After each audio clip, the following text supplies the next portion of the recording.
Latifa hakuwa mwanamke wa kawaida. Alikuwa mke wa mfanyabiashara mkubwa wa mbao jijini. Mume wake aliitwa Seif. Maisha yao yalikuwa ya kifahari, nyumba yenye marumaru na magari ya kifahari. Lakini mambo yalibadilika pale tu Seif alipoingia kwenye mtego wa madeni na kamari.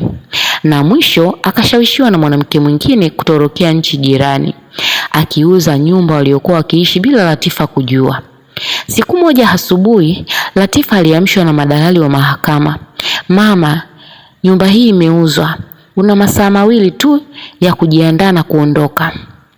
Akiwa na watoto wake wawili, Keani na mdogo wake Zari, Latifa alijikuta barabarani na mabegi mawili tu. Sefu hakupatikana kwenye simu. Ndugu wa mume pia walimgeuka, wakidai kuwa yeye ndiye alikuwa anatumia pesa vibaya na kusababisha mtoto wao kufirisika. Latifa alihamia kwenye chumba kimoja chenye unyevunyevu kule pembezoni mwa mji, sehemu iliyoitwa Kimbiji. Kuta za chumba kile zilikuwa na harufu ya umasikini.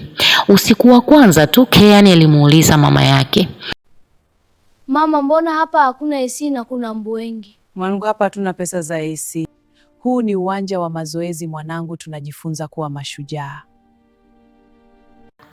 Lakini ndani yake Latifa alikuwa amevunjika sana.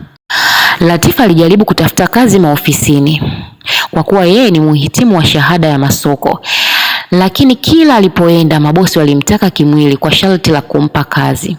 Alikataa kwa hasira. "Sitaingiza mkate mdomoni mwa wanangu kwa kuchezea utu wangu," alijiapiza. Ili watoto wake wasife njaa, Latifa alifanya jambo lililowashtua watu wengi. Alivua magauni yake ya hariri na kuvaa ovaroli kuukuu. Alianza kwenda kwenye miradi mikubwa ya ujenzi kutafuta kazi ya kusombelea zege na kubeba matofali. Wanaume walimcheka, "Wewe mrembo, hapa utapaweza? Hapa ni kazi za shurba tu," walimwambia. Latifa hakujibu kwa maneno. Alibeba ndoo ya zege kichwani hadi shingo ikawa inamuuma kama vile imekufa ganzi. Mikono yake pia ikawa na sugu. Latifa alifanya kazi mara mbili zaidi ya wanaume ili apate posho ya ziada. Kila jioni aliporudi nyumbani alikuwa amechoka kiasi cha kushindwa hata kuoga. Lakini akiona tabasamu la watoto wake Keani na Zari wakila ugali na sukuma wiki, alihisi ana nguvu mpya ya kurejesha kesho yake. Siku moja mkandarasi mkuu wa mradi mmoja mkubwa alimwona Latifa akichora ramani ya mpangilio wa vifaa kwenye mchanga wakati wa mapumziko. Alivutiwa na akili yake. Alipogundua Latifa ana elimu ya chuo kikuu lakini anapambana kama simba, alimpa nafasi ya kuwa msaidizi wa usimamizi wa manunuzi. Hapo ndipo akili ya Latifa ilipolipuka. Alitumia ujuzi wake wa masoko na uaminifu wake wa hali ya juu. Aliziba mianya yote ya wizi wa simenti na nondo. Baada ya miaka mitatu, Latifa alikuwa ameshaokoa kiasi kikubwa cha pesa na kuanzisha kampuni yake ndogo ya kusambaza vifaa vya ujenzi.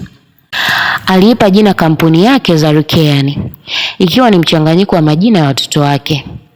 Miaka 7 imepita. Latifa sasa ni mmoja wa wasambazaji wakubwa wa vifaa vya ujenzi nchini. Haishi tena Kimbiji, amejenga hekalu lake yeye mwenyewe.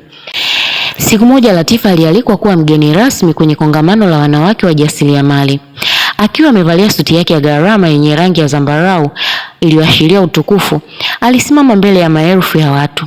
Alinyoosha mikono yake mbele ya hadhira.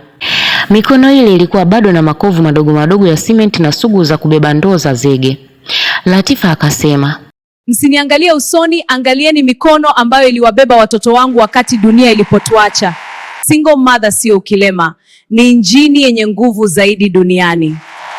Usikubali mwanaume aliyekuacha awe ndiye mwandishi wa mwisho wa kitabu chako. Shika kalamu na uandike ukurasa wako wa ushindi. Wanawake tunaweza!"